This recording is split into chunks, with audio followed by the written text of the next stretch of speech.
Hello জনগণ, আবার চা খেতে চলে এসেছি আমি। এটা আমার ফার্স্ট ব্লগ। আগে 4-5টা রিলস আমি আপলোড করেছিলাম নিজের ফেস দেখিয়ে। এটা আমার প্রথম ব্লগ করা, চা খেতে আসা ব্লগ, বুঝতেই পারছেন। লজ্জাটা কাটানোর চেষ্টা করছি ক্যামেরার সামনে বলার। আমি চা খেতে এসেছি হচ্ছে পার্কের গেটে, বর্ধমানের পার্কের গেট। এইটা হচ্ছে পার্কটা, পুরোটাই পার্ক।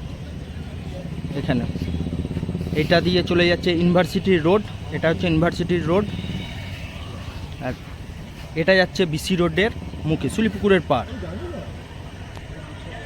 ঠিক আছে, এটা আমার ফার্স্ট ব্লগ। জানি না কতটা কি ভালোবাসা পাবো আপনাদের কাছ থেকে, দেখবেন। বাট আশা করি আবারও দেখা হবে, ধীরে সুস্থে সব হবে। ওকে, টাটা আজকের মতন।